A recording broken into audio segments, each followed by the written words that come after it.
Good evening, everyone. Welcome to Pre-Fight Podcast for UFC 266, Alexander Volkanovski versus Brian Ortega. वैसे originally ये fight UFC 260 में होने वाला था, but then Alexander caught Covid and due to that cancel हुआ and तभी it was kind of unfortunate, but then opportunity arise from that कि TUF का जो सीजन होने वाला था, that time it was on a debate like who would do it. But when this fight got cancelled, Dana White decided कि let's make these two as the coaches of TUF and let's just proceed from there. So once Volkanovski slightly recovered, he became the coach. TUF season 29 उन दोनों ने अभी just complete किया था and that was like a kind of a good thing that helped promote the fight and now we are here finally for the fight. And अगर I have to say individually, Brian Ortega surprise me a lot जब उसका fight हुआ था against Korean zombie. I remember I picked against Brian Ortega. मेरे friends भी थे, उन सब लोगों ने बोला था कि Brian Ortega probably would lose and that was majorly because his style was more of a grappler style and Korean zombie striking में मच बेटर थे at that time and that's how we saw it happening. But जो Brian Ortega का जो long gap था, he completely reinvented himself and Brian Ortega came back as a striker and such a striker जो हमने कभी देखा ही नहीं है. He was trying to land body shots like Tony was doing against Gaethje and he was doing it very successfully. He was baiting Korean Zombie out and जब भी Korean Zombie ने थोड़ा सा आगे जाके ओवररीच करने का ट्राई किया तो Brian Ortega punished him with some nice elbows, nice knees and a lot of crazy strikes जो हमने देखा ही नहीं था. And that was the birth of Brian Ortega 2.0.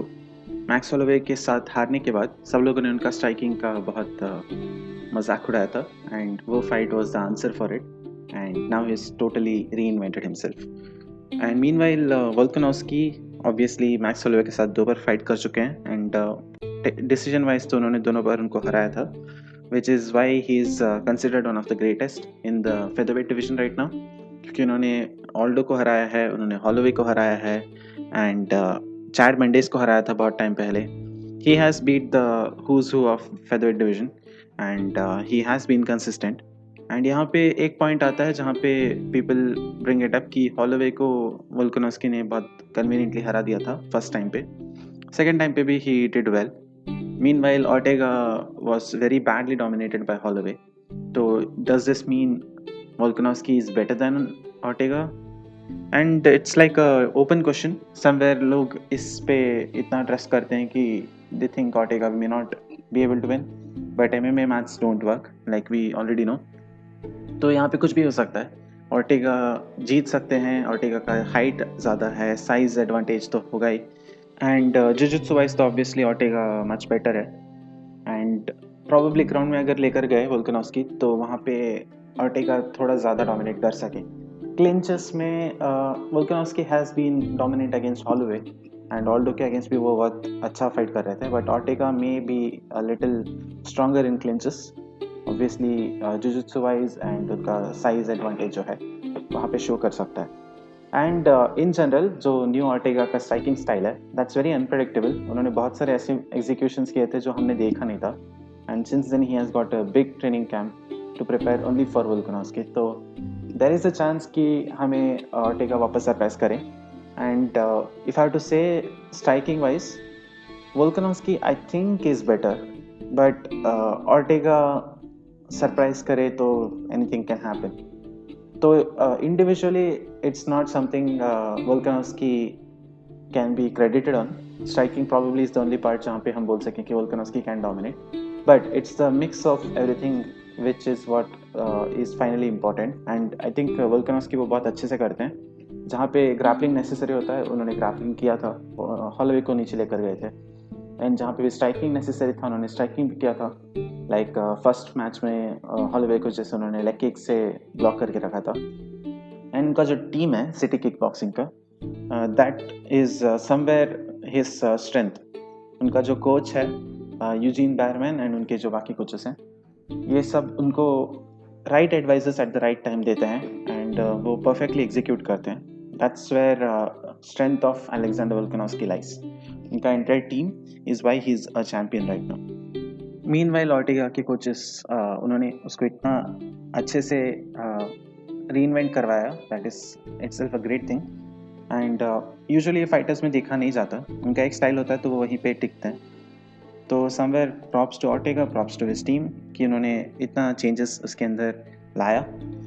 अगर I have to say unpredictability wise ये बहुत हाई है फाइट का। I want to watch a really good fight, probably 5 rounds तक जा सकता है एंड दोनों बहुत हंग्री होंगे। वोल्कानोव्स्की इतना आसानी से हारने नहीं वाले एंड ऑर्टेगा प्रॉबेबली उनको पता है कि ये उनका फाइनल चांस हो सकता है। आफ्टर हॉलोवे लॉस अगर वोल्कानोव्स्की ने उनको डोमिनेट किया तो लोग उनको चैंपियन की तरह नहीं देखेंगे। That's why he will have a chip on his shoulder. Meanwhile, Volkanovski has to be very careful because there is lot of things at stake. अगर मुझे एक फाइटर को पिक करना हो, I would say I am leaning more towards Volkanovski itself, क्योंकि उनका जो performance था दोनों बार it surprise me.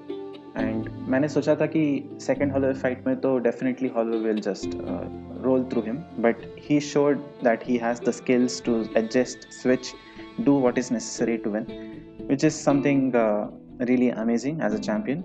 And Ortega might surprise him for the first 2 rounds, लेकिन लास्ट के राउंड्स में वोल्कानोव्स्की उसका वो एग्रेशन, उसका वो विनिंग जो हंगर है वो उसको शायद जिता दे, ये मेरा एक्सपेक्टेशन है। But make sure to watch this fight and make sure to catch this live because there might be some things which will surprise all of us.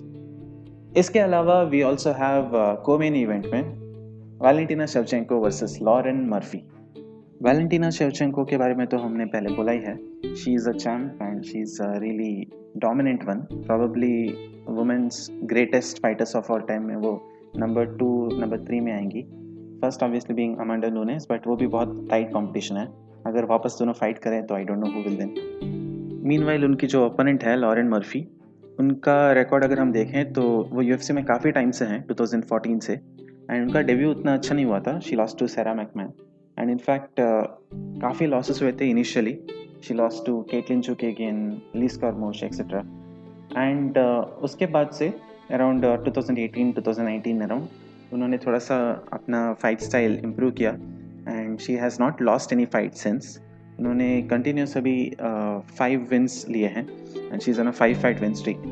That is one of the reasons she has become one of the contenders. उनकी जो opponent थी last वाली, Joanne Calderwood, she was considered as someone who may fight for title.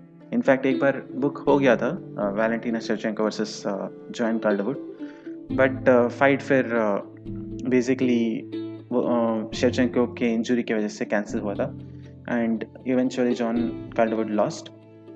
And Lauren Murphy के साथ जब fight कर रही थी, still there was a consideration कि अगर ये जीतेगी तो Joanne Calderwood might fight for the title and Lauren Murphy stole it from her and she put a really nice promo saying कि देखो ये डिवीजन में अभी मेरे जैसा स्ट्रीक किसी और का नहीं है, I deserve to fight for the title and I will return as a champion. And that established कि ये डिवीजन में she has to fight for the title next. And Jessica Andrade obviously was considered over her and Jessica Andrade got the title fight. Last fight था Valentina का, जहाँ पे मैंने बोला था कि this might be the toughest challenge for Valentina and her side से सब लोग यही बिलीव कर रहे थे कि ये fight might be the toughest for Valentina and Andrade showed potential। उन्होंने क्लिंच सिचुएशन में डोमिनेट किया थोड़ा थोड़ा initially, but Valentina just turned it up and showed कि शी इज़ द चैम्प। उन्होंने ग्रैपलिंग में ही अंद्राज को डोमिनेट किया एंड लास्ट में उन्होंने उनको क्रूसिफिक्स पोजीशन में डाल के बाय ग्राउंड स्ट्राइक्स डिफीट किया, which was a very big statement for the division. उन्होंने एक्चुअली उनके लास्ट 2 ओपोनेंट्स को भी सेम वे किया। Jennifer Maya is also a grappler and obviously she faced a bit of adversity round 2 around, but फिर Jennifer माया को भी उन्होंने ground में कंट्रोल किया, क्लिंच में डोमिनेट किया एंड वैसे जीता।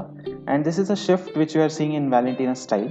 वो अभी भी स्ट्राइकिंग में बहुत डोमिनेंट है, बट वो एक्टिवली ट्राई कर रही हैं कि अपना ग्रैपलिंग गेम को ज़्यादा लाएं फाइट में and that has shined for her. She has improved it a lot. And Lauren Murphy का गेम में भी you can see a lot of clinch, lot of ground domination.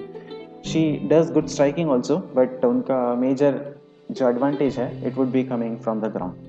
And मुझे लगता है कि यहाँ पे obviously I would have picked Valentina to win, and उनका जो रिसेंट ग्राउंड डोमिनेशन देखा है मैंने, उसके बाद से I just feel there is nobody who can beat her at present.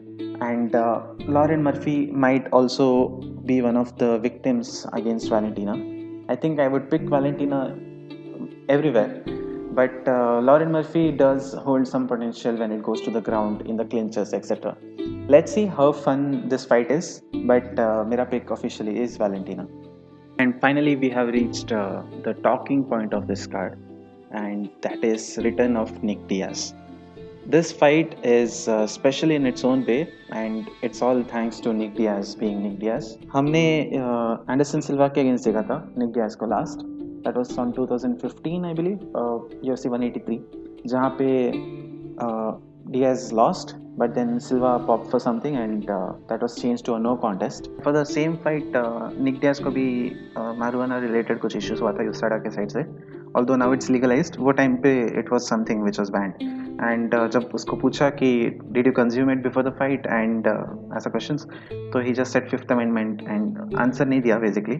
And that pissed off USADA, उन्होंने उसको 5 year का ban दे दिया, which was ridiculous at that point of time, at now especially क्योंकि अभी तो legalize कर दिया है.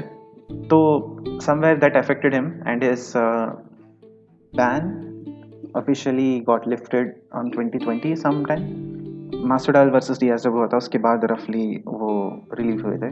And that time also there were questions कि वो वापस आएंगे कि नहीं, because he didn't look good. Helwani का जो इंटरव्यू था, he didn't look sober also. And Dana White was saying I need confirmation before I give him any fight. And eventually he got into the fitness lifestyle again, and he is looking physically really good at present. But वहाँ पे भी questions थे कि is he actually fight ready. उसके थोड़े footages आए थे जहाँ पे दे वर सेइंग कि ही is not so good. And 170 में फाइट होने वाला था, बट लास्ट मिनट स्विच हुआ to 185, which also raised concerns. Is he compromised? Is he going to fight well? All those things. And if he is compromised, then unfortunate situation होगा. But if he is not, then I see Nick Diaz being fine, because उनका पहले भी footages जो दिख रहे थे outside fight, it was not so good. His striking did not look great at that time, but in the octagon he is able to pick up momentum. He is a momentum fighter in that way. Ferguson, Holloway, इनकी तरह ही है. Once he picks up the momentum, you find it hard to come out of it. And I hope that is shown in the fight. जिनको ये नहीं पता, Robbie Lawler और Nick Diaz last fight किए थे 2004 में, जहाँ पे Nick Diaz knocked Robbie out. And that's somewhere going to play a factor, I believe. But since then, obviously, Robbie Lawler became a champion in the welterweight division. He fought some great wars. Especially if you have not watched, you will have to watch for Rory McDonald wala fight. I think that was amazing. And since then, he lost to Woodley, then picked up a win against Cerrone. But currently, he's on a 4-fight losing streak. Which are all good fights. RDA के against उन्होंने decent fight किया था. एस्क्रिन को उन्होंने almost hurt कर दिया था, but then he got submitted.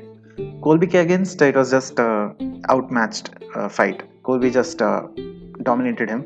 And Neil Magny के against was the tipping point, I can say, जहाँ पे आई थॉट कि Robbie did not look good at all. And even उसके कॉर्नर पूछ रहे थे what happened, and Robbie was like I don't know, and he lost that fight. So mentality wise मुझे लगता है कि Robbie Lawler right now is not the exact type he was before. He may not be so aggressive as such, but still striking wise is really good. And Nick Diaz अगर compromised है तो Robbie Lawler can finish it in one round. But I see this going a little later, because Robbie Lawler already पहले knockout हो चुके थे, तो he'll try to be a little careful. And Nick Diaz first 2 rounds probably उतने अच्छे नहीं दिखेंगे, but later I see him picking up and doing well.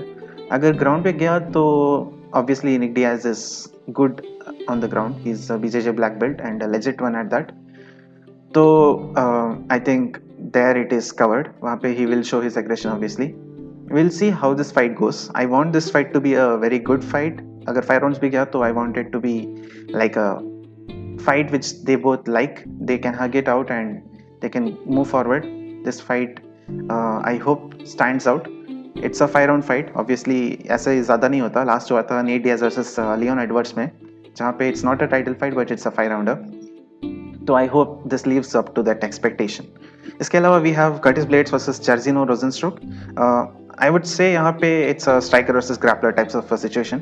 Curtis Blaydes is a really good grappler and I think वो factor in हो सकता है. But जर्जिनो रोजनस्ट्रोक का last fight जो था, उन्होंने अगस्टो सकाई को एक राउंड के अंदर ही नॉकआउट कर दिया था and he has that knockout power. He has shown that.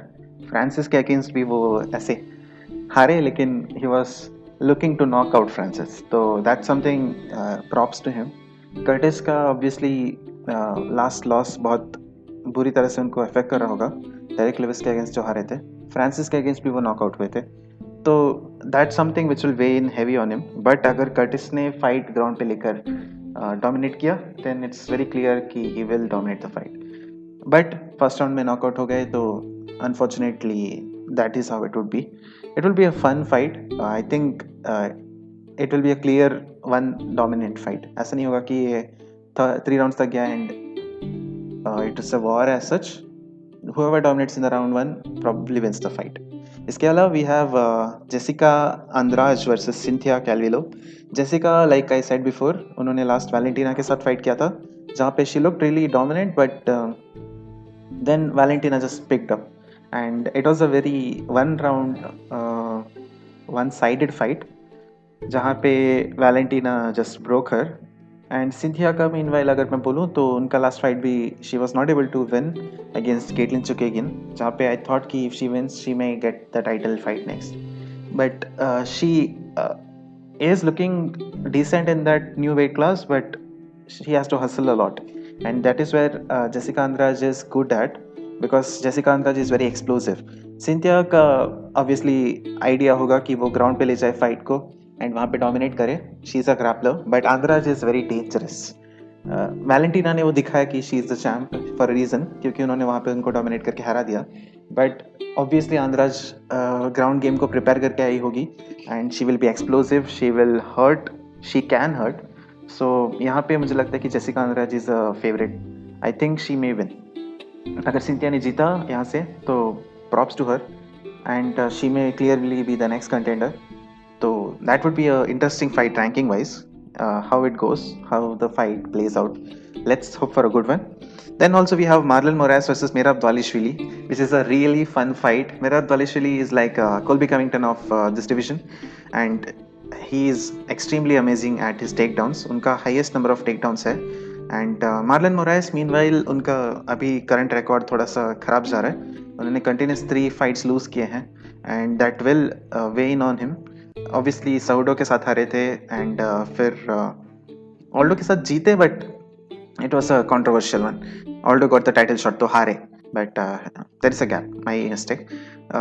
उसके बाद 2 कंटिन्यूस लॉसेस हुए थे, रॉब फॉन्ट और कोरी सैंडेगन के अगेंस्ट. तो that's something will play out in his confidence. उनका कार्डियो भी लास्ट राउंड्स जब जाता है तो he is not so good, that's what is told. He gets tired a lot. Meanwhile Merab Dvalishvili का extreme focus point is cardio. उनको कितना भी टेक डाउन्स लेना पड़े, he will take it and get the fight. And यहाँ पे major issue होगा मेराब को उनके स्ट्राइकिंग में, क्योंकि Marlon is really good at striking. And मेरा मार्लन के लिए एडवांटेज है कि he can't get probably knocked out in this as such, क्योंकि मेराब का striking is not so good as such. And it's a striker versus grappler. If Merab doesn't get hurt initially, then he can edge it out in the later rounds. Meanwhile Marlon का focus होगा कि वो जितना जल्दी हो सके fight को ख़त्म कर दे, and that's how it would go. If I have to pick, I'm rooting for Merab because he's a good fighter and I want to see him grow. But it's 50-50 मेरे हिसाब से. Let's see how this fight goes. And lastly, we have Dan Hooker versus Nasrat Haqparast. Dan Hooker has been a dominant force in lightweight division. Don't judge him by his losses. उन्होंने थोड़े fights हारे हैं, Dustin के against हारे, अभी Chandler के against हारे, but I think he will show up really well. उनका बहुत issues भी हुआ था वीज़ा related, उनके ओपोनेंट का भी हुआ था वैसे, but both made weight and both are ready to fight. And Nusrat हकपरस्त, उनका अगर मैं बोलूँ तो he has been good in UFC. वो 2017 में आए थे and he racked up a few wins against Alex Munoz and Rafa Garcia. उससे पहले वो ड्रू डोबर से हारे भी थे. तो that's something like अनप्रेडिक्टेबिलिटी है थोड़ा सा. Nusrat might be good, but मुझे लगता है ये competition wise Dan Hooker is clear favorite because Dan Hooker is ranking में भी बहुत आगे and उनका experience भी अभी बहुत ज़्यादा है. And I think if I were to pick, I would say Dan Hooker would win this fight just because of the difference in experience which they have. Meanwhile, इसके बाद we also have some interesting fights. Shamil Abdurakhimov is fighting Chris Daukaus. Roxanne Modafferi is also fighting. I'm rooting for her against Taylor Santos, which is a decent fight. Taylor has had a few decent wins recently. Molly McCann और Jillian Robertson के against. तो it will be a fun one. ये card के लिए इतना ही. हम मिलेंगे अभी next week where we have Santos versus Johnny Walker. And तब तक के लिए enjoy the fights. Take care. Bye.